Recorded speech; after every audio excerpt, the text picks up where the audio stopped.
Bienvenidos a Temporada de Luciérnagas, una serie de conversaciones profundas con personas que han logrado iluminar su entorno.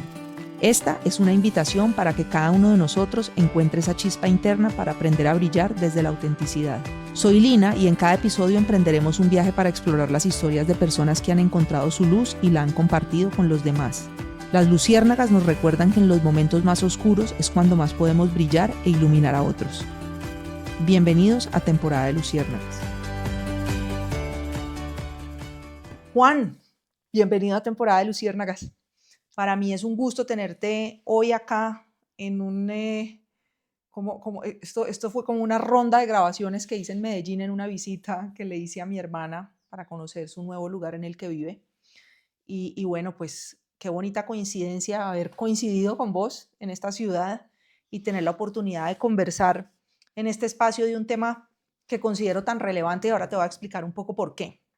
Pues primero, quiero explicarte qué es Temporada de Luciérnagas y por qué creo que sos una persona que vale la pena oír en este espacio, porque creo que sos una luciérnaga y porque creo que tu experiencia y de alguna manera ahorita que ahondemos en la conversación, pues nos podremos dar cuenta de las razones por las que este es un espacio en donde tu historia merece ser compartida o vale la pena ser compartida para aquellas personas que están en esa búsqueda personal. Temporada de Luciérnagas es un proyecto que nace de un anhelo profundo del corazón, de una búsqueda que llevo yo teniendo desde hace mucho tiempo de sentido, de propósito, de que las cosas que yo hago en mi día a día plasmen un poco ese corazón y esas preocupaciones que tengo en torno a poder dejar este mundo y este planeta mejor de lo que lo encontré, poderle entregar a mi hija una serie de herramientas que le permitan desplegar sus habilidades, conocerse, acercarse a sí misma, porque además creo que es la única manera en que uno en la vida realmente puede proyectarse. Yo estoy convencida que la vida es un ejercicio en el que uno va recogiendo los pedacitos del alma que ha ido dejando regados en distintas situaciones y que solo en la medida en que logres integrar todas esas historias, todas esas cosas que te han ocurrido, pues vas a poder apalancarte en eso como aprendizaje y proyectarte. Y eso requiere conciencia, al menos en el ejercicio de saber que venimos a aprender. No solamente aprender cómo trabajar y cómo lograr el éxito, que a veces es un poco algo que uno ve que se va afianzando, sino en el ejercicio de acercarte a vos mismo, a uno mismo, a conocerse profundamente, pues para que al final de sus días en este mundo material uno pueda pues realmente sentir que valió la pena, ¿no? Uh-huh. Eso es Temporada de Luciérnagas, entonces es un espacio donde tengo conversaciones con personas que han logrado encontrar esa luz personal y que no se quedan simplemente con la magia de ese brillo, sino que tienen un firme propósito en compartir esa luz y que esos aprendizajes sean de utilidad para otras personas que están en esa misma búsqueda. Entonces, te agradezco mucho haber aceptado esa invitación de estar hoy aquí conversando conmigo. Juan Roldán, nos conocimos hace un tiempo cuando yo estaba trabajando en la alcaldía de Cali, sí. Además fue cuando te conocí. Pues presentate. Muy bien, pues qué coincidencias, porque hace 2 semanas yo no sabía inclusive que iba a estar en Colombia. Solo vine aquí a Colombia porque mi padre estaba cumpliendo 80 años y al comienzo muy resistente a venir, por estar muy enfocado en mi trabajo, que pues ahora vivo en Madrid, en España. Y, y nada, cuando me vine para acá, me escribe tu hermana: yo estoy viviendo en El Retiro, que es aquí al lado de mis papás. Y le dije, ¿cómo así? Es que no hablábamos hacía un tiempo y me dijo, y le dije, vente para acá. Y nos pusimos a hablar, me contó el podcast tuyo, nos pareció maravilloso el concepto. Y ahora que lo explicas con detalle, me parece que es algo que es muy disruptivo. Me parece súper disruptivo tener estas conversaciones con la narrativa de la luciérnaga. Lo dijiste ahorita cuando estábamos hablando de crear, brillar en medio de la oscuridad, ¿no? Y eso resuena un montón en mi experiencia de vida, porque yo llevo más de 20 años siendo emprendedor.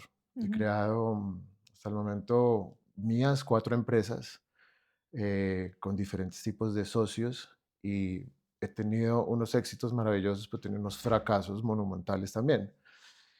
Yo creo que 20 años de experiencia le dan a uno como esas lecciones que hablas para aplicarlas y Mm, empieza uno a entender muchas cosas que pasaron en los procesos y que no fui muy consciente en su momento porque no tenía de pronto ni las herramientas ni la madurez.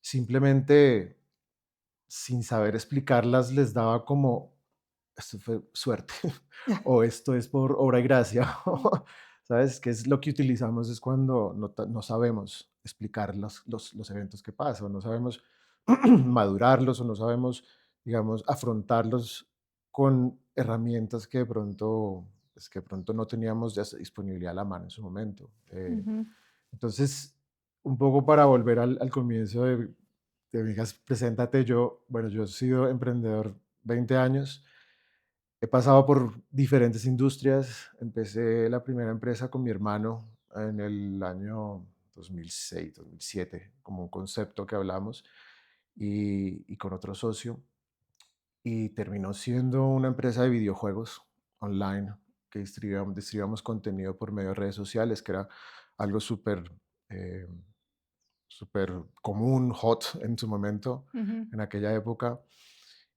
Y luego lo que vino después ha sido como un flow de coincidencias que me han llevado a crear otras cosas. Luego de los videojuegos vendimos esa empresa a un fondo de inversión muy grande, hicimos un cash out ahí, luego por cuestiones de la vida recompramos la empresa al fondo y construimos con la plataforma de pagos que se ha construido a partir de monetizar los videojuegos, construimos una fintech. eh, Esto es una empresa que mi hermano y su socio la llevaron y la vendieron hace poco, hace unos años. Y en el proceso de estar haciendo todo esto fue por fuera de Colombia, porque yo he vivido desde los 18 años, viví por fuera de Colombia. ¿Vos te graduaste del colegio a los 18 años y te fuiste a vivir por fuera? No, yo me gradué del colegio a los 17 años y Ok. empecé en la universidad, en los Andes, a hacer administración de empresas. Un poquito sin saber mucho qué hacer en la vida, porque es que Como todos cuando entramos. no, es que mire, pues lo mío era horrible. Apliqué a 3 carreras: medicina, publicidad y administración de empresas. O sea, un espectro ahí que nada que ver. Yo no sé en mi cabeza qué pasaba. Eh, Medicina, y huepucha. dije, la primera que pase. Y en el término de una semana, todas me escribieron, pasaste, pasaste, pasaste. Y yo, wow, ¿y ahora qué hago? ¿Ahora qué hago? La primera que descarté fue publicidad. Creo que no hubiera sido un buen publicista. O sea, no. La segunda que descarté, pues fue medicina. Y la descarté por el hecho de que parte de mí me decía, tienes que irte del país a viajar, En conoce la el medicina, mundo. sí, 20 años Y con clavado. medicina no, por lo menos con la visión que tenía yo de la medicina, no era algo que pudiera proyectar muy fácilmente. Y administración fue como con lo que queda, y creo que todo el mundo, mucha gente escoge administración de empresas es porque no sabe qué hacer Por en la vida, descarte. porque le da como un espectro tan grande de posibilidades que terminan estudiando administración de empresas. En esa época, en la Universidad de los Andes nos enseñaban a ser buenos empleados, Ujú, más no empresarios. El tema de ok. ser emprendedor, Porque te iba a preguntar, ¿uno se hace o nace? no, pues yo no sé, en mi experiencia Pues uno yo se creo que eso es una hace. forma de, o sea, una capacidad de ser resiliente. Ahora hablábamos de la palabra resiliencia, de caerse. Me has hablado de 4 empresas, levantarse. Ujú. No, a ver, yo creo que eso se hace. Hay un ejemplo importante que siempre lo tengo muy a la mano y es el ejemplo de mi padre. Mi padre fue una persona que fue un excelente empleado y además que estudió en la Universidad de la Vida.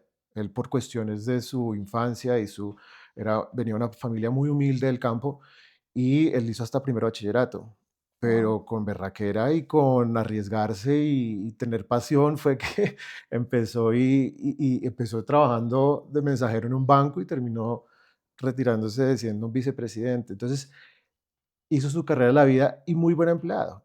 El problema es que, y fue lo que más nos marcó, es que él perdió su trabajo, si no estoy mal, en el año 98-99, Ujú, cuando este país entró en una crisis muy grande donde se quebraron la mitad de los bancos. Creo que se venía una crisis mm, de Asia y luego lo tocó acá. No recuerdo bien las causales, pero hubo esa crisis y bueno, mi padre salió de los bancos, del mundo bancario y no se pudo volver acomodar en un trabajo, porque tenía ya 56, 57 años, le tocó retirarse más temprano, perder un montón de su fondo de pensiones. Entonces, esa crisis la recuerdo muy bien porque me acuerdo que fue un momento muy difícil para los dos, para mi padre y para mi madre. eh, y el hecho de que una persona haya salido adelante por sus propios medios y esté toda la vida haciendo su fondo de pensiones, ahorrando, siendo un empleado By the book. excelente, by the book, y siempre con la intención de mejorar, de repente de un día a otro se Chao. queda y chao. Se le fue la mitad de su fondo de pensiones, se quedó en la calle, le tocó vender todas sus propiedades porque pues, el día a día se lo fue gastando, se lo fue comiendo. Y entonces, teniendo ese ejemplo, como que yo dije, yo creo que esa época fue tan difícil que yo no quisiera Vivir poner eso. las manos, poner el futuro mío en las manos de un tercero que me diga cómo tengo que vivir yo mi vejez, ¿sabes? O con cuánto la tengo que vivir. Entonces, creo que mucho viene de esa experiencia de Mm, empezar a ser emprendedor y viene de decir, no, yo voy a ser dueño de controlar mi propio destino. O sea, yo no puedo controlar todo, pero lo que pueda controlar lo hago. Entonces, si yo por ejemplo, una persona que decidí muy temprano no hacer un fondo de pensiones como mucha gente lo planea desde muy pequeños. Yo nada, yo lo que estoy haciendo es construyendo mi patrimonio para que ese sea mi fondo de pensiones ok. y yo lo manejo, ¿vale? Yo no me meto en discusiones de cuál es el mejor, de cómo nos va aquí con esto y esto y esto. Yo me ahorro esa porque no tengo velas en ese entierro ahorita. Y eso es mi experiencia personal. Ahora, no sé si vaya a ser lo mejor al final del día. Te iba a preguntar, ¿estás tranquilo? A ver, cuando tienes un fracaso, que he tenido montones, cuando estás cerca a una quiebra, que he tenido también varias, pues ahí sí te preguntas, tomé la decisión correcta o no. Pero luego otra vez se acomoda todo y luego digo, sí, es la decisión correcta, tengo todavía varios años que me quedan por ser productivo, por producir y creo que eso me da la posibilidad de también ser más responsable en la medida que voy envejeciendo Mm, en el manejo de ese patrimonio, de esas finanzas y cómo cubro yo esa vejez, ¿no? Eh, entonces, el tema del emprendimiento en mi caso es que me hizo. Yo, en mi familia no eran emprendedores, entonces es muy difícil saber si uno se hace, se nace. De pronto, si hubiera nacido una familia con un background de emprendedores y todo esto, tal vez, porque uno nace ya en ese ambiente y estás acostumbrado, estás expuesto desde pequeño a esas cosas, esas dinámicas Pues que, no que sé, porque mira que mi abuelo se ganó una beca para estudiar veterinaria en Colombia, vivía en Guatemala, mm, una familia muy pobre, y él se vino a Colombia a estudiar porque dijo, esta beca incluye vivienda, alimentación, yo le quito una carga a mis papás. Se vino, aquí conoció a mi abuela, se casó e hizo su empresa. O sea, yo vengo de una familia de emprendedores mm. y desde chiquitos a nosotros, a los tres nos llevaban todos los veranos a trabajar allá, a enterarnos cómo era el mundo empresarial que había que hacer, a rotar por cada una de las áreas de la compañía. Y si vos me preguntas hoy, yo te digo, yo no creo que yo tenga alma emprendedora. Ujú. Ahora, esto en cierta medida es un emprendimiento, pero una Sí, cosa es esto y otra cosa es, pues, todo lo que me estás diciendo. Mi hermana sí la tiene, pues, por ejemplo, para darte sí. un ejemplo, pues, pero yo te iba a preguntar, ¿y siempre han sido con tu hermano esos emprendimientos? Los 2 primeros. El tercero empezamos, pero después partimos, por direcciones diferentes, y el último completamente independientes. Y bien, esa relación ha sido, La relación, a ver, hoy es una relación fantástica. Con mi hermano mayor nos llevamos increíblemente bien. Creo que es parte de las lecciones de los años en que nos acercamos también. Hubo un momento en que no fue ¿por buena, qué? porque éramos socios, nos fue bastante bien, luego no nos fue tan bien y Eh, luego empezaron los problemas y las peleas y inclusive terminando en temas de demandas, bueno, temas no, legales, bueno, pero que en un momento dijimos, venga, paremos, paremos, porque si queremos tener mamá y familia. papá y familia, tenemos que cambiarle el tono a todo esto. Y yo creo que en cierta forma los dos como que vimos esa oportunidad de reconectarnos en algún momento y nos conectamos, pero cada uno por su lado. Y hoy él tiene sus emprendimientos, yo los míos, él vive en Singapur, yo vivo en Madrid, Entonces él, pues, ¿Y tus papás en bueno, y mis Bogotá? papás en Medellín. Vos sos de Medellín. Yo, Sí, pero vos no tenés acento no, ya. ¿Por no, qué? mi familia toda es paisa. Bueno, la familia de papá es de Caldas, pero ellos migraron aquí a Antioquia cuando eran muy jóvenes. Y mi mamá sí nació aquí en Medellín, familia paisa, clase media, muy, muy paisas. Nosotros nos fuimos a vivir a Bogotá, a Cali primero. Mis primeros 5 años de vida fueron en Cali. Bueno, Mm, yo nací aquí y al mes nos fuimos a Cali ok, por el trabajo de mi papá, con el banco. con el banco. Y luego de 5 años, en el 83, creo que fue, nos fuimos a vivir a Bogotá. Ok, Y ahí este acento, que es más ok. rolo. Bueno, ya entiendo todo. Sí, Bueno, sí. entonces sigamos. Ujú. ¿En qué íbamos?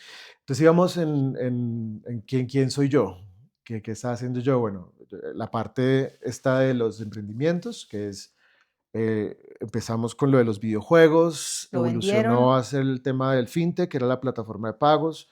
Yo continué yo en el 2014 decido volver a Colombia después de más de 15 años de vivir por fuera.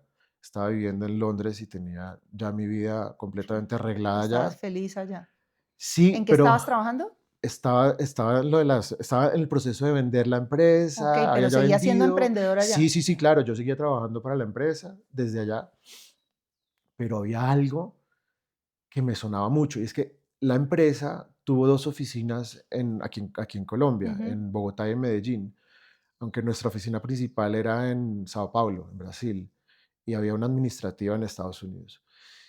Em,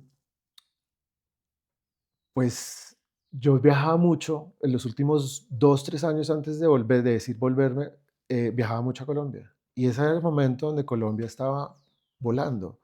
O sea, el último término de Álvaro Uribe, primer término de Santos, proceso de paz, el dólar estaba a 1.800 pesos, eh, la inversión extranjera estaba fluyendo como nunca ha Mm. fluido, y teníamos por fin de vuelta a un país, el cual poder visitar sitios maravillosos, y me reconecté otra vez con mi gente, me reconecté con esto. Yo, en los primeros 10 años de estar viviendo por fuera, yo vine solamente 2 veces a Colombia. Había un rechazo a volver a Colombia, ¿Y de porque, dónde venía no ese rechazo? sé, como del status quo, del desorden, de la violencia. Es que yo me acuerdo los años de los 80s, bueno, más o menos, pero los 90s, que fue donde ya Mm, era un teenager y un adolescente, y luego los finales de los 90 que fueron horribles con bomba, Andrés sí. Pastrana, eh, terminando el proceso 8000 con Samper y todo lo que ocasionó eso, empieza Andrés Pastrana. eh, 2002 me parece que fue el año más horroroso de toda la historia de Colombia, que fue cuando eligieron a Álvaro Uribe Vélez. Y después los 8 años siguientes que pasan, a mí, yo no sé, yo quedé como con un resentimiento de volver. Yo no quería volver. Yo Mm, no había necesidad ya, tampoco, no había estabas nada. bien donde estabas, sí. Sí, y luego, en esos últimos 3 años antes de volver, me empecé a reconectar. Yo veía que el país fluía, el país crecía, la gente empezaba a ser exitosa con sus emprendimientos. No sé, había algo que me llamaba, Ujú. y, y el tema es que cuando te empieza a picar esa cosita, la curiosidad, la curiosidad, hoy lo veo y creo que y yo soy muy espiritual, hay un tema muy espiritual tras de todo esto, y creo que es que yo tenía que volver a Colombia a cerrar varios capítulos que dejé abiertos, ¿vale? Personalmente, dejé muchas cosas cuando me fui en el 99, y tocaba venir a cerrarlas. ¿Cómo se manifiesta esa espiritualidad en tu vida? Pues esto fue, a ver, te cuento objetivamente lo que pasó para que lo entiendas. Pues es un proceso más de acumulación de cosas que no es posible explicarlas, pero la clave fue un día que estaba yo aquí en Colombia y tuve un sueño y me levanté angustiado. Y el sueño era como, no recuerdo muy bien, pero tenía que ver con volver al origen, ¿vale? Y no entendía qué significaba esto, pero me levanté a las 3 de la mañana sudando, con taquicardia, y en mi cabeza lo único que podía pensar es: necesito vender mi apartamento en Londres, necesito venderlo, necesito venderlo, necesito venderlo. Pero no había una razón, o sea, no había nada. Mm, Simplemente era un afán, llamé a un amigo mío que trabaja en real estate, y él ya conocía el piso, y le dije: ponlo, públicalo, porque yo estaba indeciso. Le públicalo, y públicalo a tal precio. Y él me dice, Juan, no lo vas a vender. Ese precio no. Y le dije, no me importa, no tengo afán, ponlo, a ver qué pasa. Y pam, apareció. A las 2 semanas me llama y me dice, acaban de poner una oferta. Y le dije, ¿cuánto piden de descuento? Y me dijo, nada, están dispuestos a pagar lo que pides. Y le dije, esta es mi señal, véndalo. Esto fue en abril, en septiembre lo entregué, el piso. O sea, fue un proceso de 4 meses de viajar a Londres, empezar a decirle a todos mis amigos que me voy, la llorada, no sé qué. Yo Pero estaba no soltero, sabías a qué ibas. no sabía, simplemente sabía que quería volver, pero no sabía a qué. Sin agenda, yo en este momento, estamos hablando, eso fue septiembre de 2013, yo ahí, pues digamos que yo podía trabajar donde quisiera, la empresa no estaba en Londres, estaba Mm, más bien en Latinoamérica, pero era remoto, pero estábamos en la transición de recomprarle al fondo la empresa de videojuegos y de ujú, hacer la empresa de pagos, ujú. o constituirla como tal, ¿no? Porque antes era parte de otra cosa, ahora era hacer un spin-off, pero no había nada. O sea, yo venía, o sea, yo ya no trabajaba para la empresa, yo venía a ver qué pasa, Sí. ¿no? Y bueno, al final de cuentas, yo volví en octubre, me fui 2 meses para Estados Unidos y prácticamente me establecí a comienzos del 2013, del 2014 oficialmente acá. Y en ese proceso empecé a mirar cosas, Ujú, ideas. Conocí a mi expareja en su momento, que es parte importante de lo que yo soy. No es una experiencia positiva, una mm, experiencia muy negativa, pero es lo que soy hoy, que no es la suma de todas esas cosas. Y me siento agradecido por todo ese proceso, porque creo que tenía que pasar y era parte de un tema de cerrar cosas en Colombia, o de hacer cosas en Colombia, continuarlas o cerrarlas, ¿vale? Y, y digamos que muy contento, y menciono mis relaciones porque influyó mucho en todo lo que vino después, y digamos que, que los primeros años que estuve con este personaje, pues fueron duros, mm. fueron años que no los recuerdo Con con agrado. positivismo y con agrado, donde siento que hubo psicológicamente varios daños, pero que me han servido para lo que quiero que hablemos ahorita, Okey, que es el tema de la lealtad, el tema de la confianza, ¿no? okey. Entonces, mientras estuvimos en relación, aunque fue una relación que fue tóxica, y para hacer una relación se necesitan dos, Mm. ¿vale? Los dos éramos completamente tóxicos.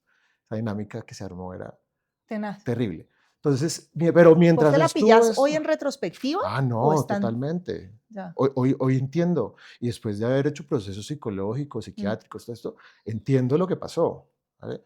Pero sí fue una relación extremadamente tóxica de los dos, ¿vale? Y digamos, yo asumo mi responsabilidad en todo eso que pasó. Eh, pero la paradoja es que mientras tuve esa relación, Bogotá era el sitio ideal para vivir. ujú.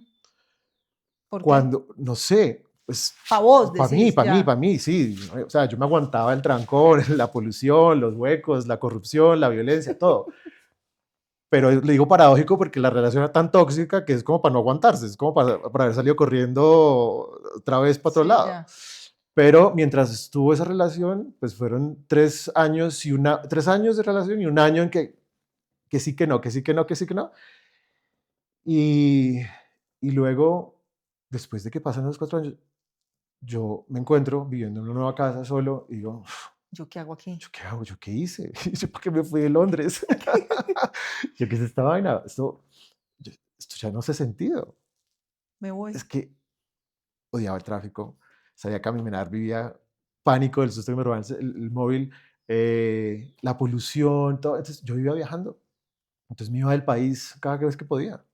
Viajaba 6 meses del año, volvía, hasta que ya dije, no, yo me quiero ir otra vez.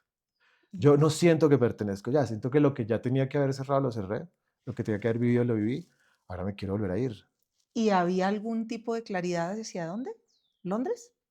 Había claridad en que podía volver a Londres, porque mientras estuve en Londres obtuve la nacionalidad británica, entonces era como lo más obvio. También era obvio porque en ese proceso yo quería irme no a emplearme, sino a hacer empresa. Y decía, bueno, Londres es la segunda ciudad que hoy, después de Silicon Valley y todo el tema de California, bueno, lo que hay allí, Londres en Europa es como la meca de los emprendimientos y el dinero de inversionistas es mucho, es muy grande. Entonces dije, pues Londres puede ser una opción para esto. La otra opción era volver era venir a España. Mm, los otros países los descarté porque yo hablo alemán y francés, pero decía yo, Alemania no vuelvo Porque hablas alemán y francés. porque viví en Alemania un tiempo y trabajé allí para PricewaterhouseCoopers antes de empezar a hacer emprendimientos. Ok. Hablo francés porque mi expareja también es francés Y y, aprendiste y francés. aprendí francés con él y bueno, y por curiosidad también. Ya grande aprendí. Pucha, Sí, grande. pero tenés Pero facilidad ya porque pero no los hablo, no, entonces pero se me entendés olvidan. perfecto, No, sí. no, entiendo cosas, entiendo. No es perfecto, no es nivel avanzado, es Ok. nivel medio. Pero entendés, te Sí, defendés sí, y lo sí, chapoteás, pues. esa, chapoteado, Ok. muy chapuceado, pues, bueno, chapoteado. Em, pero digamos que dije: "No, a Francia, ni mucho menos. A Italia, que me voy a poder aprender ahora italiano, y el resto no, nada". El factor decisorio, te vas a reír, pero dije: "¿Es Londres o Madrid?". Y dije: "Londres, qué horror. Eso vive lloviendo, eh, hace un frío del demonio, la gente es muy individualista, ¿sabes? A mí me falta como esa Ese cosita picante latino, latina". sí. Entonces, Madrid, porque es el sitio perfecto. Y digo yo, al día de hoy lo sigo reafirmando, es el mejor vivero del mundo. Digo Madrid. Bueno, España en general, pero Madrid para mí es el mejor vivero. Una ciudad bonita, caminable, arquitectura fantástica, culturalmente es una ciudad que está explotando Gastronómicamente. gastronómicamente. El turismo de España hoy día ha pasado a Francia en el país más visitado del mundo, que recibe Mm, más turistas. Eh, Después de pandemia, o durante la pandemia, Madrid fue la única ciudad europea que estuvo abierta al público. no Los digas. negocios no cerraron. Entonces hubo un flujo de personas de toda Europa que querían estar en Madrid. Y todo el mundo con el que hablas coinciden en una sola cosa, el clima. Entonces tú puedes estar en Madrid muriéndote de frío a 5 grados, pero puedes ver el sol, el cielo azul, fantástico. En esos meses donde hay poca luz, Ujú. que tú puedas tener el lujo de ver el cielo azul la mayoría de las veces, esto no lo tienes casi en ningún lado. Del Donde primer países que mundo. haya estaciones, sí. Exactamente, del primer mundo. Entonces, ¿qué pasa? Madrid tienes ese balance entre una ciudad primer mundo, como lo es Londres, o sea, no es tan agobiante como Londres, pero es un buen tamaño para todas estas cosas que están pasando, y tienes toda esta cultura latina, Ok. que Que es te un sientes como en poquito de casa. desorden, un poquito de chabacanería. Sí. Tú vas por las calles de Madrid, el centro por lo menos, y vas a ver que en una calle pueden perfectamente existir 4 tascas, 4 bares, y todas repletas Ok. porque la gente está en la calle, la gente gusta salir, no sé, Sí, tiene un vibe ese vibe, ¿no? bacanísimo, sí. Entonces, en el 2019, antes del Brexit, dije, tengo que hacer esto, ya, ya. Y estando en un viaje, en escala en Madrid, mi prima me representó una abogada y a los 3 días tenía residencia. Y yo dije, "Oh, mi señal, Otra otra señal señal. y arrancaste para Te allá. vas". Entonces, ¿qué Cerraste. pasa? No, no fue tan rápido. Hubo 7 meses en los que estuve un mes en Colombia, un mes en España, y así. Y durante esos 7 meses me empecé a organizar mi vida en España.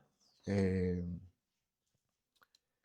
Luego, febrero de 2020, Ujú. empieza todo el rollo de pandemia, que Italia se está muriendo la gente, ¿Vos que no sé estando allá qué. o Yo qué? estaba allá y dije, y oí que iban a cerrar fronteras, que Europa había dicho, se cierra toda Europa. Y yo dije, yo no me puedo quedar acá. Todavía pues tengo que terminar de hacer cosas en Colombia, quién sabe cuánto va a ser eso. Pues, me compré uno de los últimos billetes para devolverme. Esa época donde decían que Mm, el COVID llegó a Colombia de Europa. Bueno, en uno de esos vuelos llegué yo. Eh, y claro, a la semana cierran un covidcito Europa. español. Sí, Europa, sí. Y a los 15 días, que fue ya a mediados de marzo, cerró Colombia. Mm. No habían vuelos.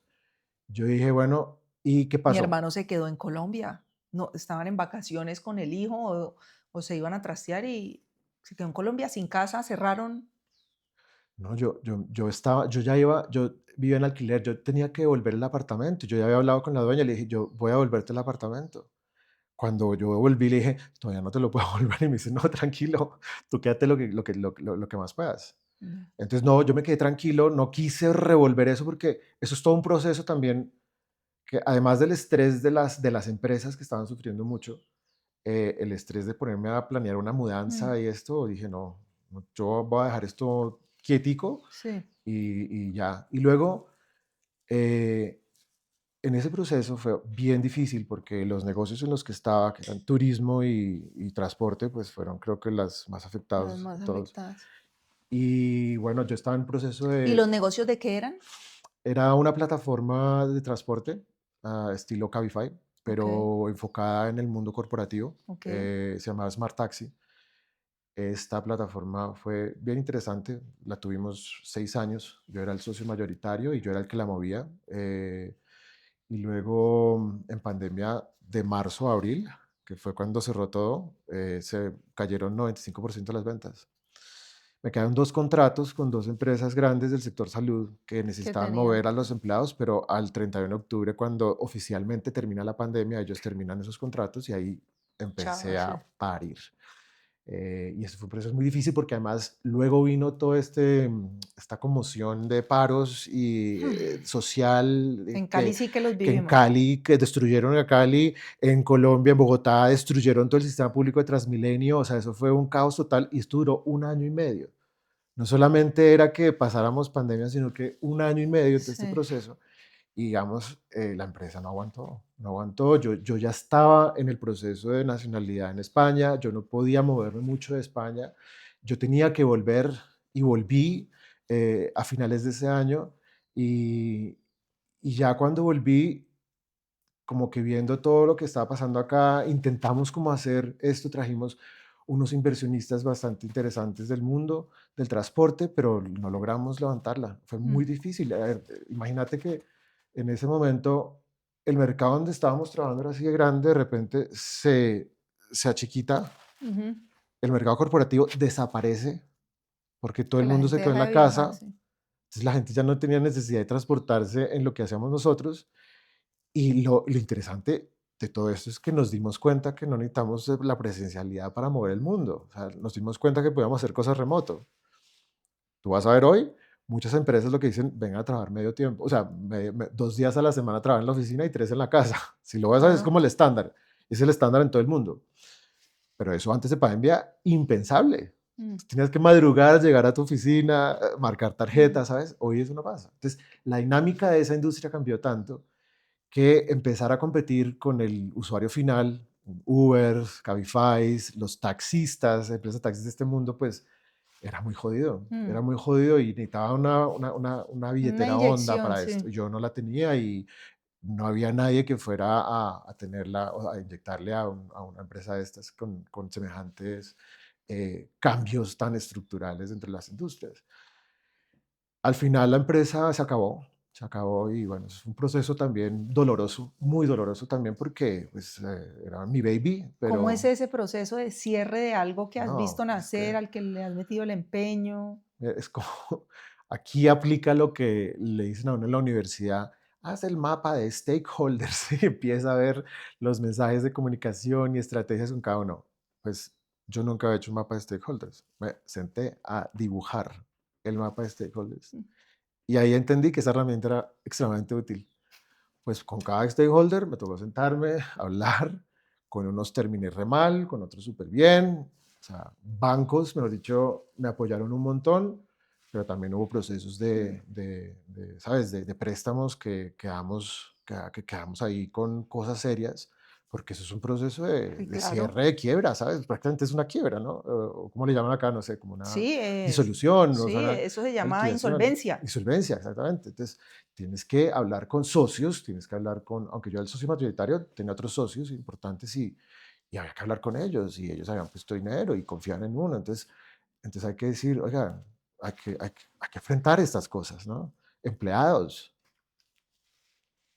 todos me llamaban Don Juan, a mí me decían Don Juan. Me parece horrible, pero eso es súper provincial, pero decían, ¿Cuántos esa parte "No, me parece Don durísima. Juan, por favor no me dejes sin trabajo".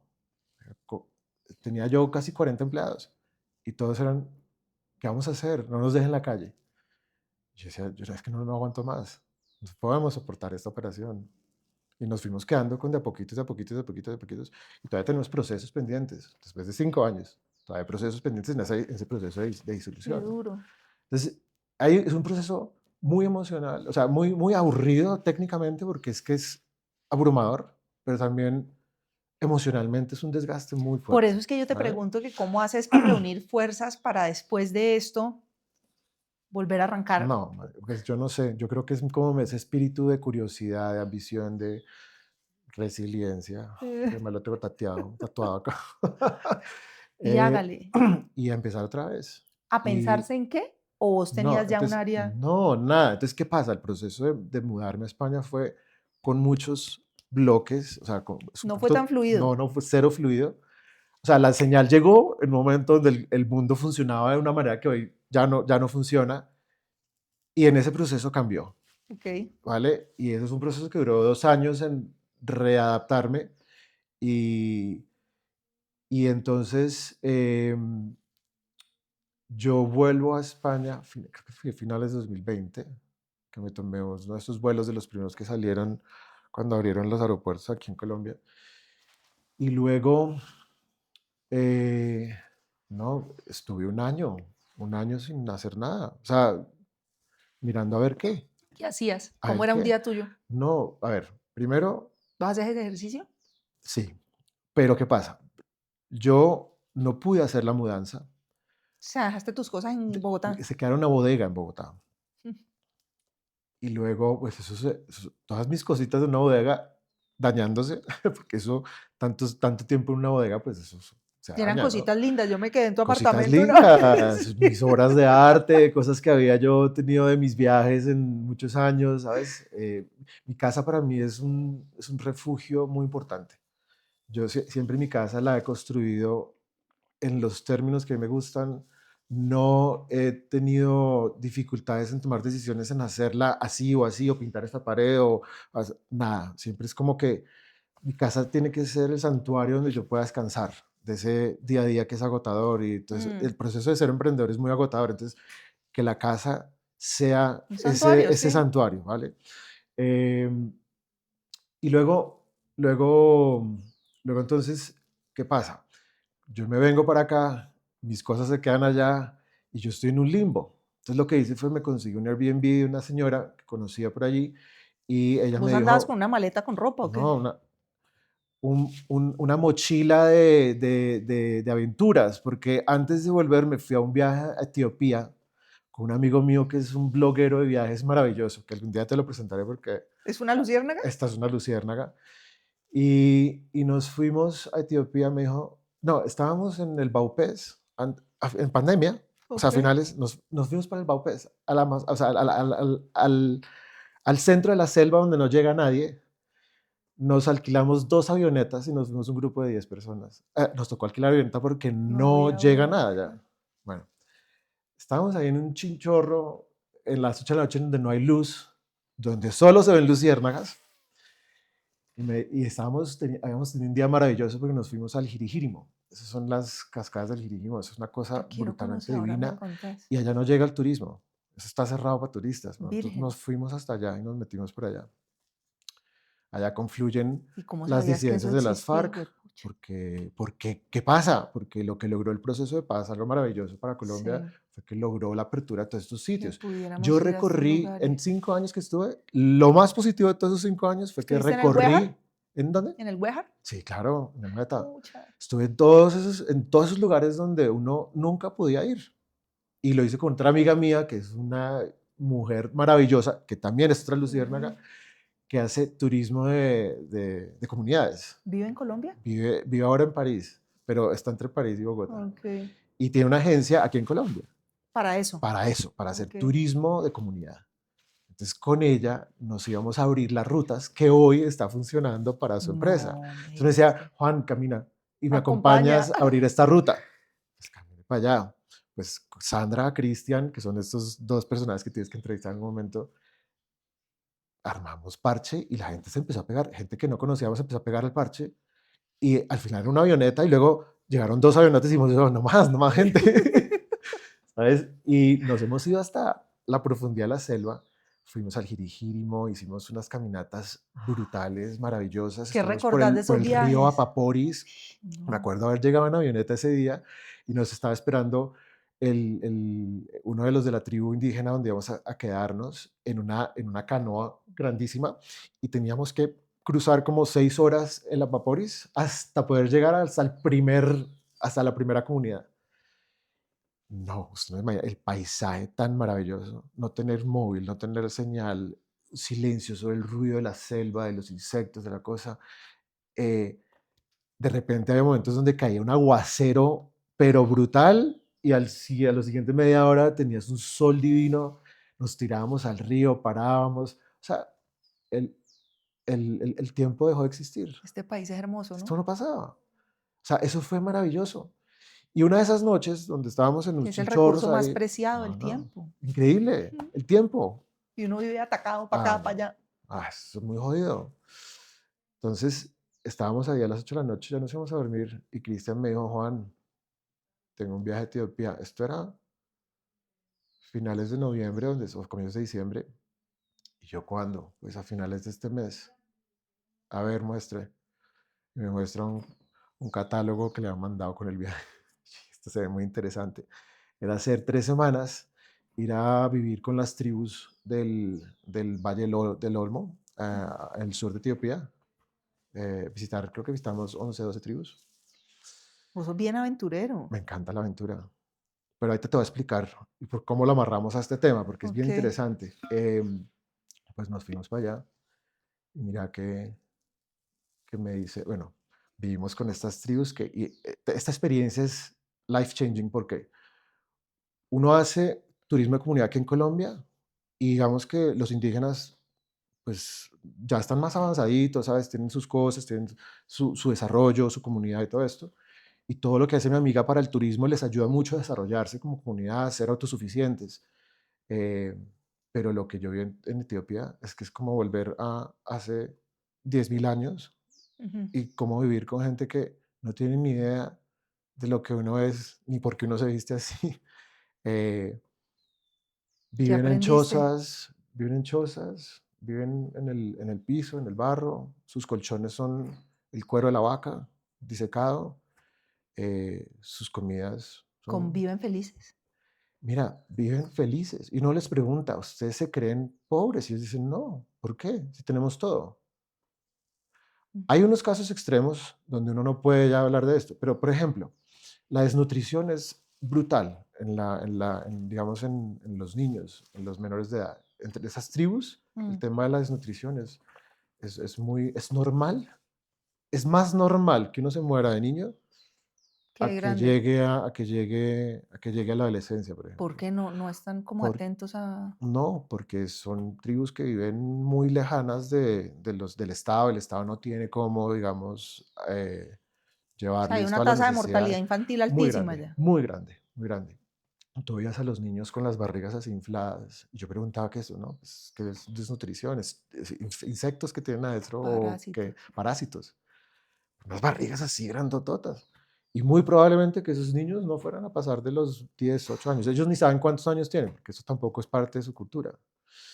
Eh, pero ¿qué es importante de esto? Hay dos temas importantes. Ah, bueno, después de Etiopía, con Cristian, dijimos, ¿tienes que irte? Y me dijo, no, tengo 2 semanas más, me dice Cristian. Y yo le dije, y me dijo, Pero es tú, Cristian...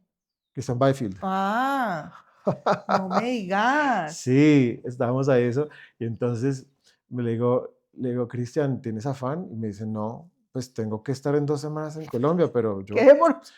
Y me dice, tú y yo, no, yo tampoco. Y me dice, ¿a qué país de África vamos? Que no esté en cuarentena.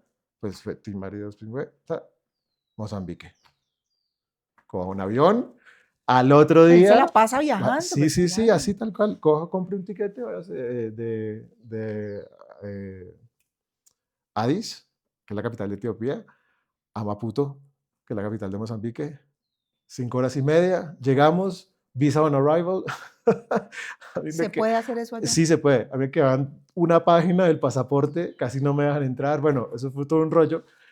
Hoy me río, pero a Cristian era, tranquilo, eso no va a pasar No, nada. pues es que yo Ese creo que man, tiene que vivir uno así no, no, tranquilo no, él con es, él es de las personas, para mí es de los máximos representantes de el vivir con el flow, porque es ese. Él, para mí, es millonario. ¿Por qué? Porque tiene tiempo. El lujo del tiempo, que lo hablamos ahorita.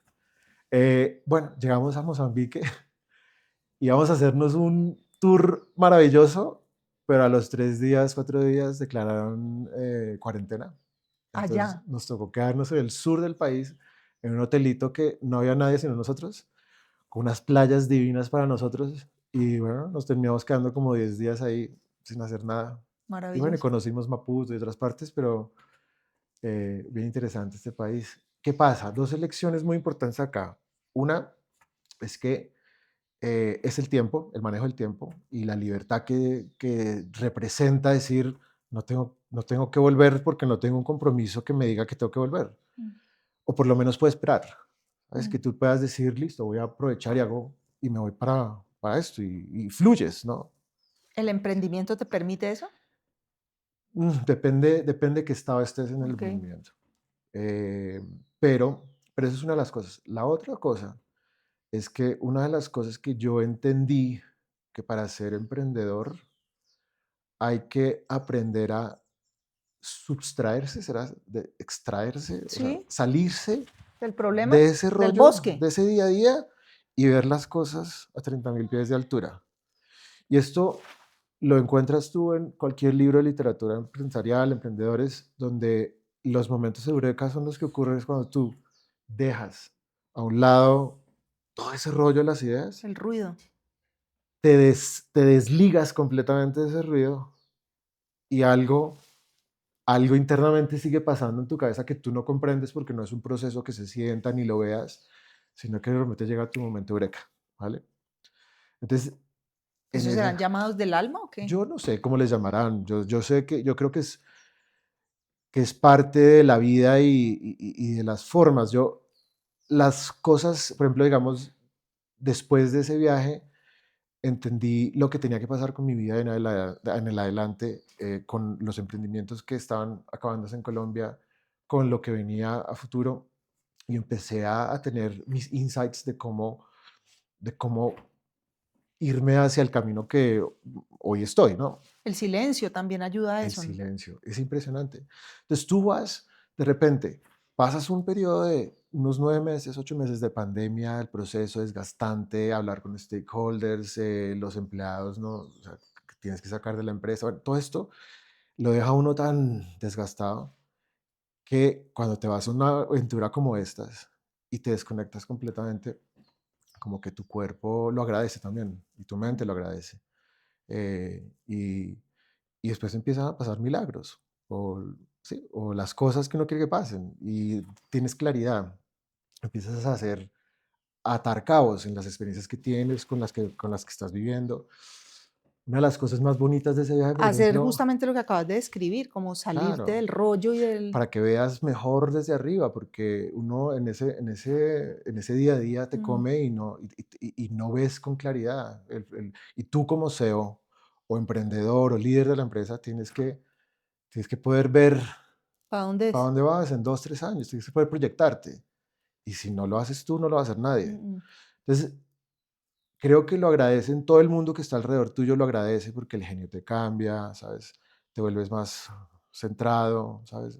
Vienes con esos insights del silencio, de la aventura. Si estos señores, de esas tribus eran tan felices viviendo en sus mundos y nosotros teniendo tanto y somos miserables, aquí hay una lección muy brutal que hay que Mm, aprender, la lección del desapego, perfecta para ese momento de mi vida. claro. Desapégate de tu casa, Suelta eso. suelta esa casa, ¿sabes? ya no es tu casa maravillosa, tu refugio, suéltalo, ya no va a ser tus muebles, no va a ser tu cama Y déjalos cómoda. guardados en un... Exacto. Y no, no, ni No, no. siquiera déjalos guardados y no te preocupes si se dañan o no se dañan, los reemplazas después. Entonces, ¿qué hice yo? Me fui a vivir un Airbnb así de pequeño, yo le llamaba la cajita de fósforos. Además, porque para mis finanzas que estaban súper golpeadas, era lo que tenía que hacer. A la mierda el Te ego, y perdón que recogiste. diga esto acá, pero a la mierda el ego, Mm. a la mierda el que dirán, pero Juan, ¿qué hace viviendo en ese Airbnb de estudiantes? Y este señor era un hombre hecho y derecho financieramente capaz de estar. No, yo escogí irme a vivir a mi cajita de fósforos con la cama de alguien más, los sofás de alguien más, las toallas de alguien más. Yo llegué con mi mochila, De vuelta a Etiopía. nada de Etiopía y Mozambique, a ese Airbnb. Y estuve ahí unos 2 años, cerca de 2 años. Y lo hice porque sentí que era como mi refugio para volver a renacer, ¿sabes? Para Bueno, volver a está la belleza de pájaro. y no, fue como, mi cajita de fósforos fue como la representación del renacer, ¿vale? De lo que teníamos que volver al origen, Mm. a ser resilientes. Y esta palabra es bien importante, así sea un cliché, porque es súper perrateada, está perrateada esa palabra, pero es, es increíble entender cuando entiendes el verdadero significado de esa palabra. Y es lo que no puedas controlar, déjalo. No lo De la controles. palabra, De la resiliencia es lo que no puedas controlar, déjalo. Es decir, tú no sabes, tú no puedes en controlar una realidad tú pandemia. no controlas nada. ¿Qué controla No, uno? pues tú controlas lo que te pones, Pero es cómo que te ni siquiera tu vistes. respiración, o sea, tú, Parte del proceso de apego es aprende a respirar. Para. O sea, sé consciente de ese proceso que pasa sí, pero vos de, no puedes decir, voy a dejar de respirar. no, O pues sea, no. ¿sí? ¿No? Hermoso lo que estás Em, diciendo. entonces, el tema de resiliencia es cómo tú te adaptas a ese mundo que no puedes controlar. Cómo vuelves a acomodarte bajo otro esquema? Y es muy sencillo decirlo, muy bonito decirlo, pero Atraviésalo. ve y hazlo. O sea, deja tu orgullo, deja ese ego, eh, que te resbale lo que te digan. Si es que Juan ya no es el millonario, pues entonces que te valga un pito, ¿vale? Si Juan ya no tiene su casa maravillosa, pues vale un pito. Si Juan ya no puede viajar en primera clase, vale un pito. Puedes seguir viajando en económica. Por ahora, ¿sabes? Y creo que fue importante hacer esa parada, irme a mi cajita de fósforos y ¿Cuánto ver tiempo qué va a estuviste hacer. ahí? Estuve casi 2 años, pero en ese fue donde nació la idea del emprendimiento que estoy haciendo ahorita. Recogimiento. El emprendimiento que hago ahorita sale porque alguna vez en LinkedIn aparecía alguien que quería hacer una red de recarga muy especial para coches eléctricos. Y yo, y, y- y me aparecía el nombre de esa persona todos los días, y yo evitaba, ya, borraba, hasta que un día dije, ¿qué será que mandan tantos emails de esto? Y me puse a chismosear y dije, esto puede ser interesante. Me contacté con la persona, con, con el que tenía la idea. Y este es un chico que tiene un Corporate Venture Builder, que esto es un concepto que es bastante novedoso y es cómo las empresas pueden crear emprendimientos dentro de Ujú, las mismas empresas, mm. pero que no caigan en la burocracia o la cultura que ya llevan las Sí, empresas porque no funcionan. para que tengan la agilidad de un Exacto, emprendimiento exactamente. Entonces, él está buscando a alguien que le ayudara a empujar dentro de la empresa. una idea que estaban haciendo con Porsche Ibérica, con Porsche en su momento. Y cuando él me contó todo esto, me emocionó y todo esto y acordamos y bueno, digamos que fue como una entrevista de trabajo y, y yo quedé emocionadísimo con el tema, con el concepto. Y esa es Watson Ese es Charge. Watson, exactamente. Y Watson es una red de recarga para vehículos eléctricos, para flotas de vehículos eléctricos, pero es como un power bank para tu teléfono. Esto es un power bank para un coche. Entonces, lo que hacemos es que para el desarrollo de la industria de automóviles eléctricos se requiere una infraestructura de recarga muy poderosa. por ¿vale? la Potente. sí, O porque sea, no tiene las pilas se toca irlas cargando, o sea, exacto. la Entonces, autonomía, esa exacto, es la tienes que darle palabra. autonomía a un coche y la mejor solución es si tienes un garaje y puedes conectar tu cargadorcito a la luz y lo conectas a tu contador, pues perfecto porque el coche se queda cargando 12, 16 horas por la noche que Sí. no está utilizado y pagas el kilovatio hora más barato del mercado. Pero en muchos de mis clientes, o en la totalidad de mis clientes, que son flotas comerciales, que tienen que transformarse y utilizan los coches para su productividad, para generar el ingreso de sus empresas, pues ellos no se pueden dar el lujo de tener coches aparcados durante 12, 16 horas del día. Ujú, Por ejemplo, una empresa de taxis, una flota de taxis, tiene que mantener sus taxis operando por lo menos 20 horas del día. Entonces, esos son 2, 3 turnos que se hacen y entre cada turno hay que cargar el coche, ujú. pero hay que cargarlo muy A toda. rápidamente y para hacerlo rápidamente necesitas una potencia muy grande. Y el problema de la infraestructura de las ciudades, de la red eléctrica, es que no es fácil conectar esa potencia a los sitios donde están operando estas flotas. Entonces, ellos están teniendo muchos problemas en electrificarse. En Europa es todo un movimiento porque hay una regulación europea, hay regulación Mm. local, hay temas de responsabilidad, ¿sabes? De reputación. No, me O acuerdo sea, la última vez que estuvimos cuando fuimos a correr con mi esposo la maratón de Berlín, que hicimos un viaje por Alsacia, alquilamos un coche eléctrico y fue un poquito problemático, ujú, ¿dónde lo vamos a cargar? Y entonces llegamos a un parqueadero y lo pusimos, no supimos conectar esa vaina bien, cuando salimos nos dimos cuenta que no había cargado, nos tocó parar por allá en una gasolinera, sentarnos, tal cual. era Ese es el problemático. problema, ese es el problema. Entonces lo que dijimos, bueno, el problema aquí es la red eléctrica, ¿cómo hacemos un bypass de este problema? Pues hagamos lo que hace la gente con el iPhone o con el teléfono, que es cuando se le acaba la batería tan rápido, pues tiene una batería de repuesto. Mm, Pues hagamos una batería bien grande, una van, metámosle una batería, conectémosle un cargador muy potente y vamos a cargar el coche por conveniencia donde se encuentren ellos. Y esa fue la idea inicial. Y entonces logramos convencer a algunos inversionistas maravillosos que nos apoyaron con un PowerPoint y empezamos a validar el mercado, a validar la idea en Europa. en Europa. Y hemos pivoteado las veces que quieras, pero es un mercado tan grande, una industria tan joven, que tiene unas posibilidades Gigantes. gigantes. Entonces, y tenemos unos inversionistas que han creído en la idea, que han creído en el concepto. Luego vino el tercer, el tercer founder que estaba así, viene del mundo de la energía y Ujú. con él complementamos todo. Bueno, los 2 primeros años, 3 primeros años fue no, 2 y medio, fue una periodo de y más de investigación y desarrollo, de vivir muy, muy justitos con el dinero que habíamos levantado y mi cajita de fósforo fue maravillosa en esa época porque fue ese Ujú. momento de investigación, de construir el modelo, de entender del mundo de la energía, de, Y si vos hicieras un paralelo de tu proceso de emprendimiento en Colombia versus el proceso de emprendimiento por fuera de Colombia, ¿qué dos elementos, tres elementos has encontrado ahí que han sido todo el eje diferenciador? bueno, esto creo que nos va a dar para otras 3 horas de podcast porque son muy grandes. A ver, poniendo un poquito las cosas en contexto. En Europa, Ujú, España, Italia, esos países del sur de Europa los ven como los países atrasaditos del primer mundo, ¿no? En Latinoamérica nosotros vemos estos como lo wow del primer mundo, ujú. ¿no?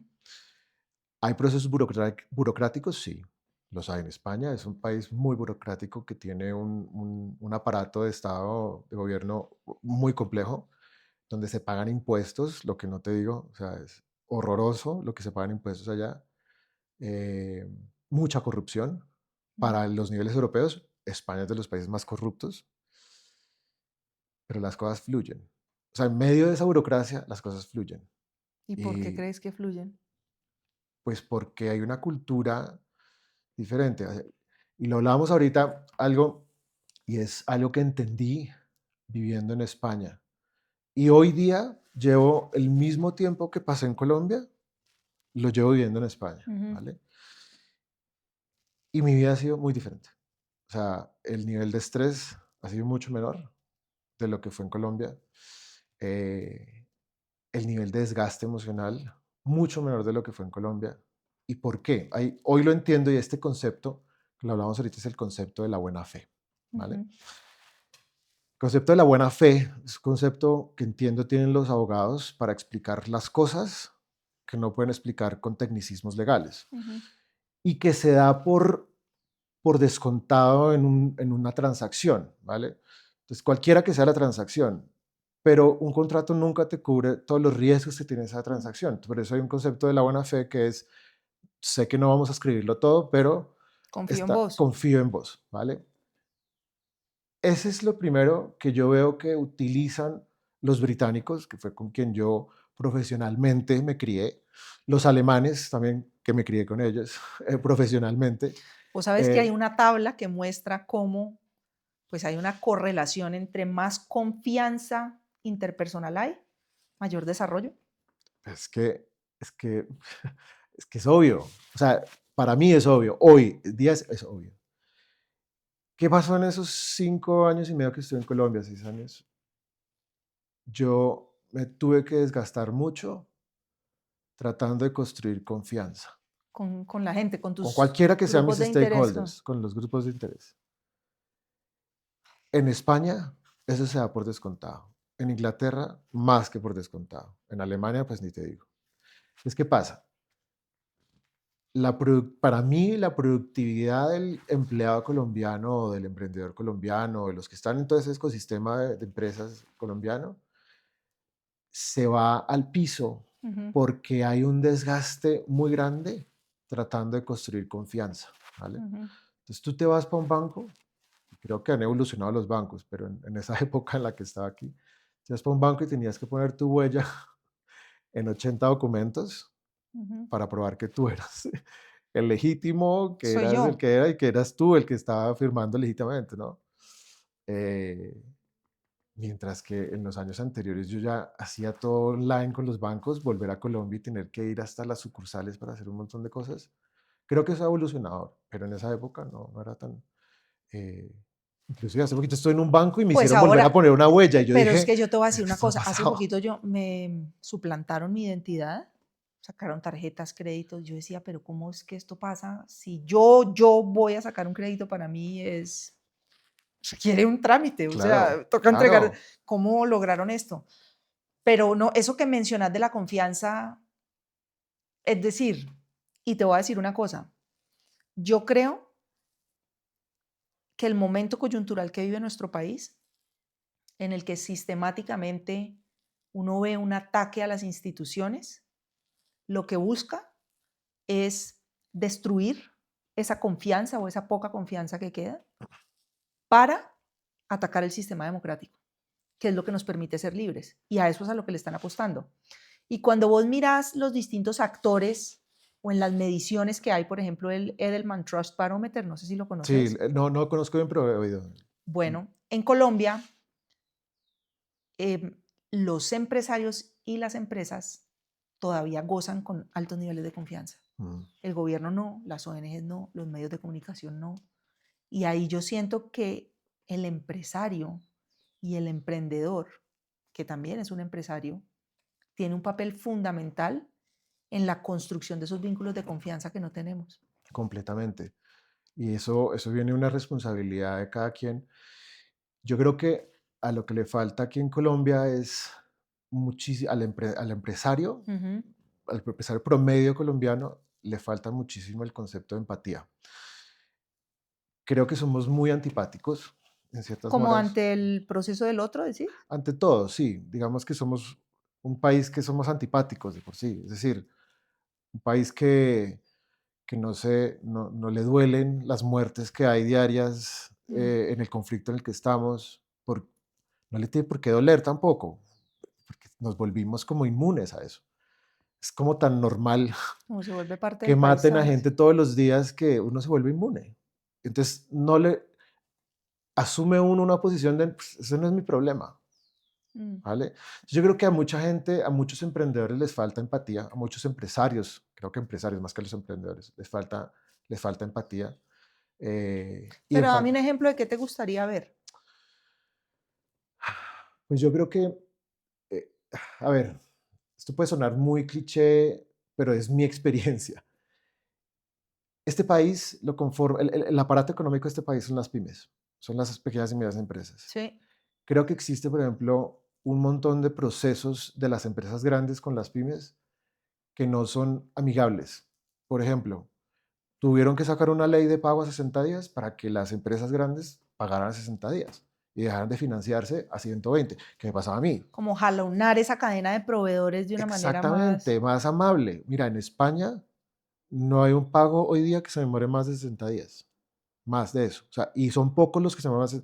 Generalmente el promedio es que te paguen a Sí. 30 días. No te apalanques No te en. apalanques en mi trabajo, que yo Sí. estoy jodido, estoy sufriendo, Mm, deja de hacer esto. Y estoy hablando que yo trabajaba con empresas muy grandes, multinacionales. Yo le daba transporte a multinacionales. Y estas multinacionales, 120 días o no te contrato. ¿Qué hago? No, necesito este contrato, así sea 120 días. Imagínate la posición que sí. uno se pone, ¿sabes? Entonces, la ¿Y eso, antipatía a eso la que en me otros refiero, por países no ejemplo. ocurre? Pues no, no, en Inglaterra tú no vas a ver eso nunca. Tú no vas a ver eso en Alemania nunca. Mira, el aparato productivo de Alemania es, o era, hasta hace unos años, uno de los, si no el más productivo. O sea, allá crecieron esas empresas porque después de la Segunda Guerra Mundial, la gente dijo, o nos unimos todos No, no jodemos. o no jodemos. Y todo el proceso de la manufactura en Alemania viene de lecciones aprendidas de la Segunda Guerra Mundial y de cómo Mm, organizarse en una manera en que el ecosistema crezca todo junto. mm. Entonces, y los alemanes, uno los ve y tienen fama de ser antipáticos, pero no, en sus formas y sus negocios, el concepto de la buena fe que hablamos ahorita, el concepto de no apalancarse en las pequeñas empresas, ¿vale? Vos hablaste hace un rato de algo de la lealtad. Lealtad. Eso es, mira, ese es para mí ha sido como el valor más importante que ha pasado en mi vida, porque es desde ahí donde se construye esa confianza, Ujú. ¿vale? ¿Qué pasa? La lealtad es otro concepto que la gente la tiene muy perrateada. En las relaciones entre personas, parejas, el tema de la lealtad lo disminuyen al tema de la fidelidad, ¿vale? Entre los amigos, la lealtad se la pasan por el fajo muchos, eh, muy olímpicamente, y creo que la gente no entiende bien ese concepto de lo que significa ser leal. Ujú, Viniendo desde una parte muy técnica, la lealtad prácticamente es como el contrato que tú firmas con alguien, es el contrato que tú vas a cumplir, ujú. ¿vale? Si yo te digo a ti, vamos a hacer X, Y, Z, y vas y ejecutas X, Y, Z. Si tú dices, vamos a hacer X, Y, Z, pero ejecutas ABC, pues joder, ahí sí estás jodido, ¿sabes? O sea, Mm, estás actuando mm. en contra de algo que dijiste que ibas a hacer, sea un contrato verbal, sea un contrato escrito, ¿vale? Entonces, Como ese, honrar, como la palabra, honrar la claro, entonces ese palabra. concepto de lealtad viene para mí de ejecutar o hacer lo que se piensa, lo que se dice, ¿no? Es como Ujú. alinear esas cosas, ¿no? El pensar con el decir, con La el hacer. coherencia, sí. Coherencia, exactamente. Entonces, para que la lealtad pueda existir, deben haber para mí tres cosas muy importantes. Y esto, te lo digo, esto es lo que yo aplico a mi vida personal o trato de aplicarlo, pero lo veo muy, muy explícito en la forma en que he creado la cultura de mi última empresa. ¿Vale? Ok.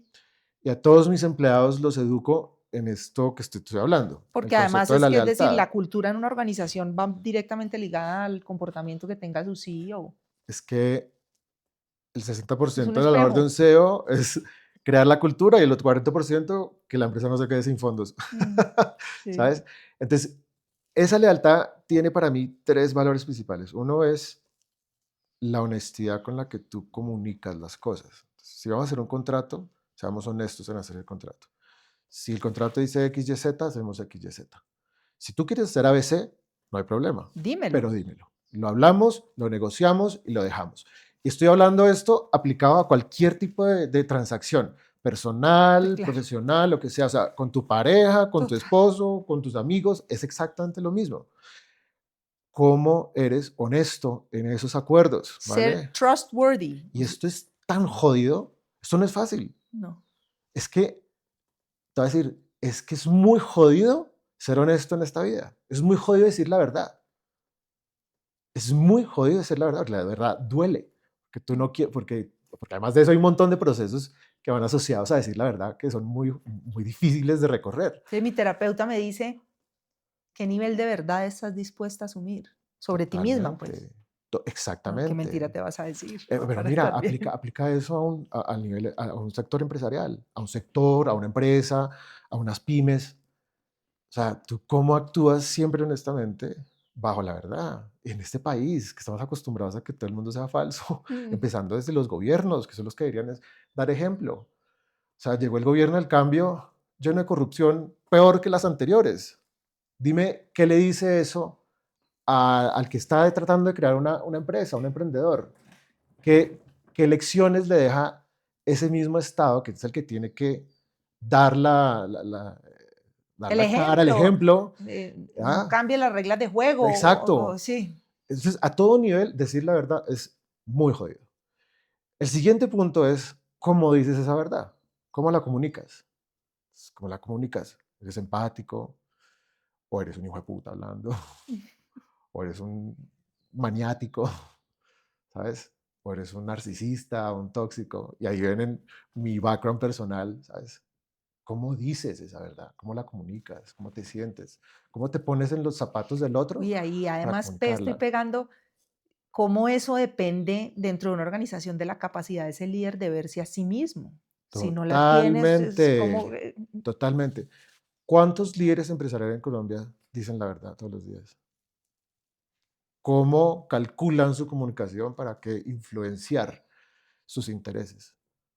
¿Sabes? O sea, si te pones a pensar, en Colombia tenemos unos ejemplos malísimos. O sea, creo que hay peores ejemplos más que uno positivo.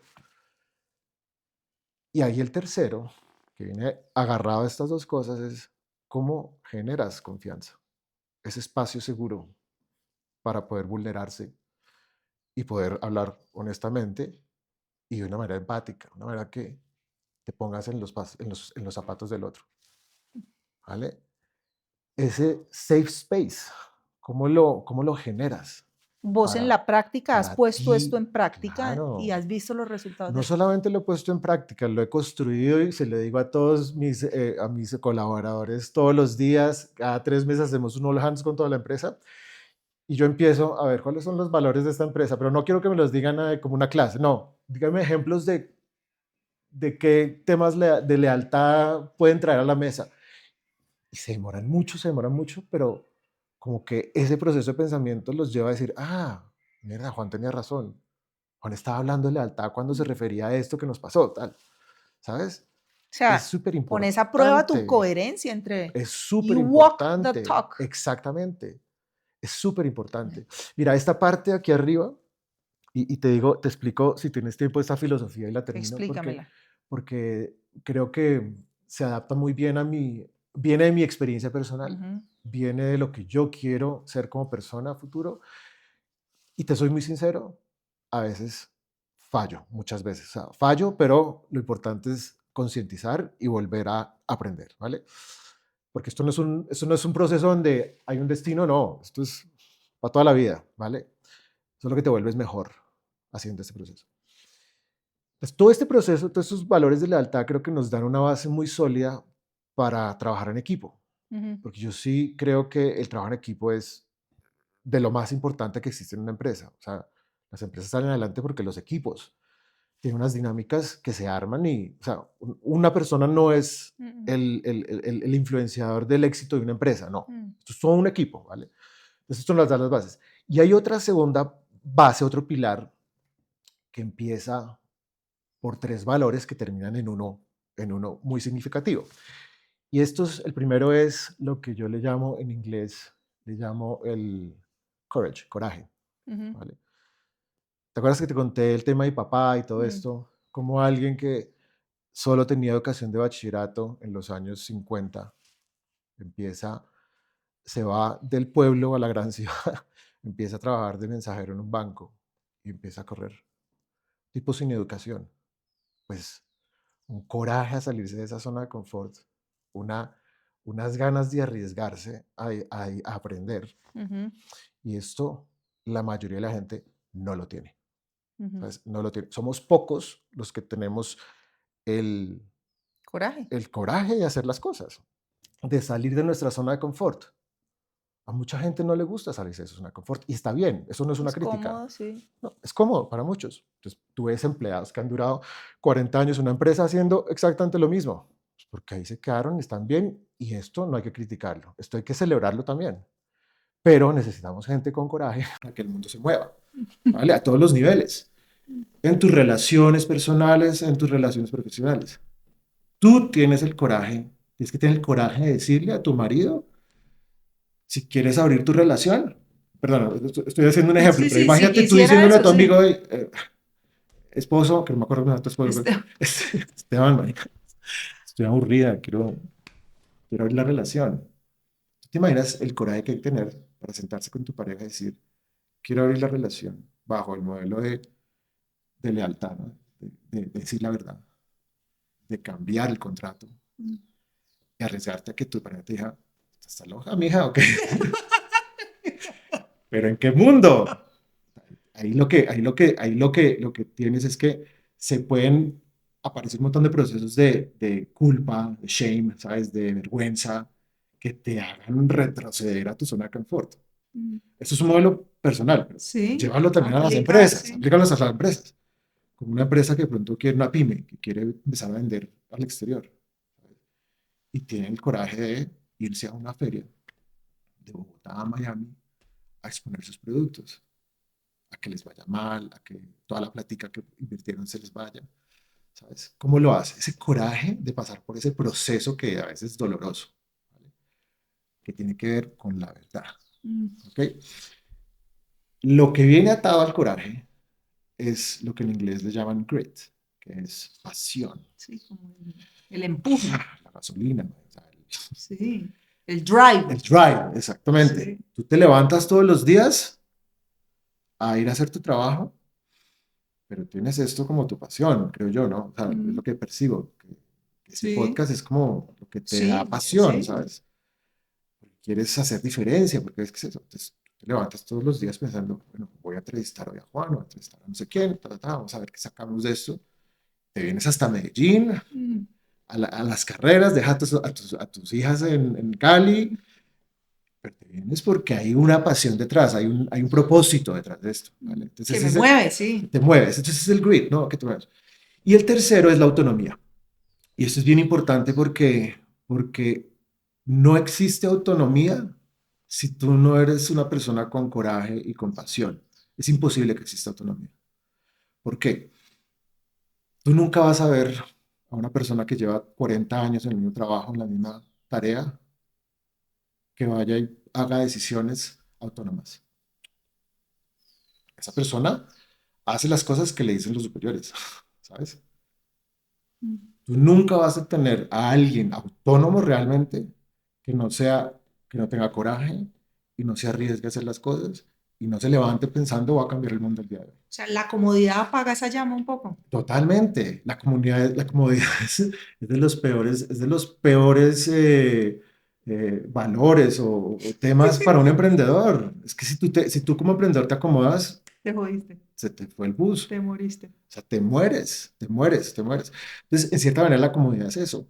Cuando un emprendedor, por ejemplo, le inyectan capital, y le inyectan mucho capital, ¿qué hace el emprendedor? Como, nos merecemos una mejor oficina, hemos sufrido muchos años, me merezco comprarme un carro o me merezco irme en taxi, no en Transmilenio.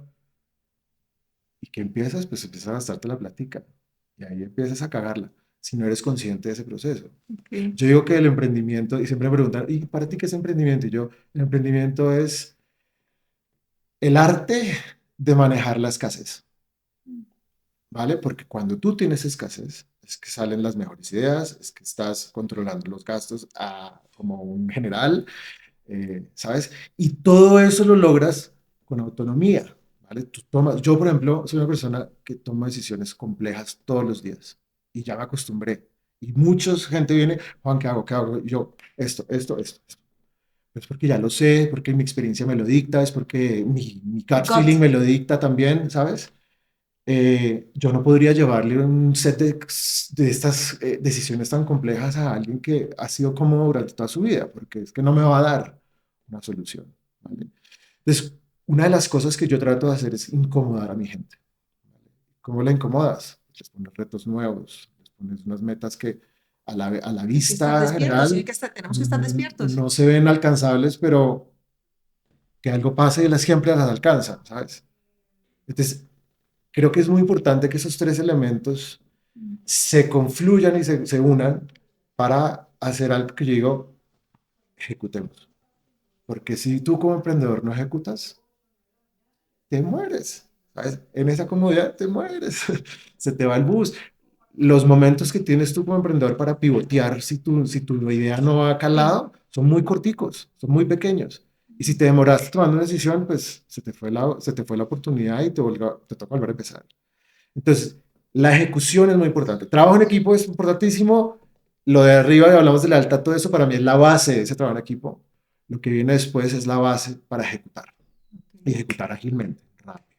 ok. Yo le digo a todos mis chicos, equivóquense, equivóquense, pero no se equivoquen más de una vez en las mismas cosas, por favor.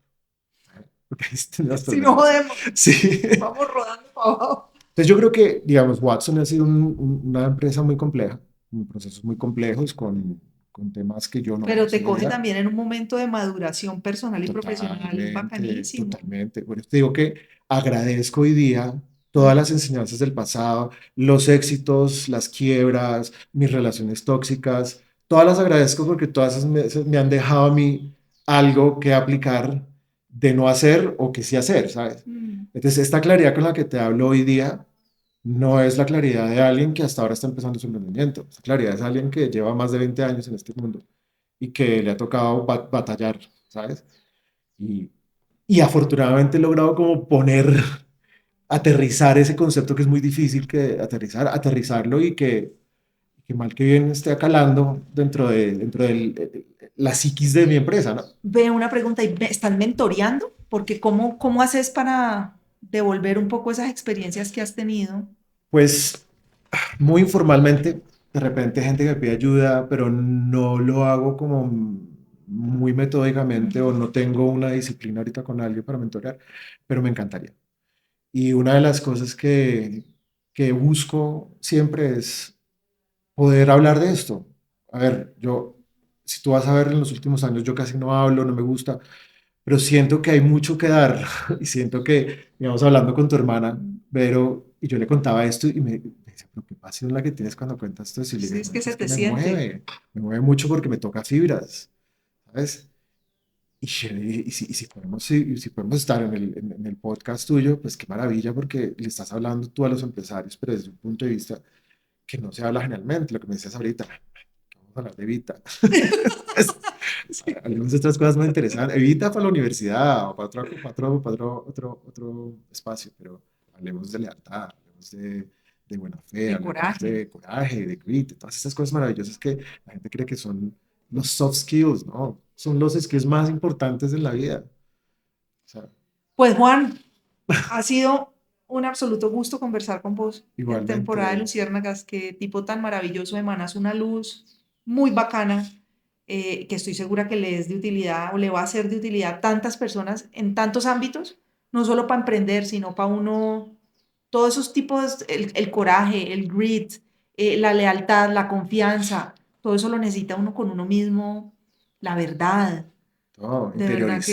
interiorizar eso, porque Te agradezco mucho la mm, generosidad en compartir y de verdad que me siento feliz de haber podido hacerlo. yo también, muchas gracias a ti por esta invitación. Te invito a Cali y De cuando una, quieras organizamos una charla para darle a emprendedores allá, para pues abrirla a cuenta empresarios. conmigo, Bueno, cuenta conmigo, te voy a molestar. de lo que quieras. Yo Bueno, completamente abierto. muchas gracias por estar acá A hoy. ti, muchas gracias por el espacio. Gracias por apoyar Temporada de Luciérnagas. No olvides suscribirte y seguirnos en Instagram, YouTube y Spotify. Nos vemos en el próximo episodio.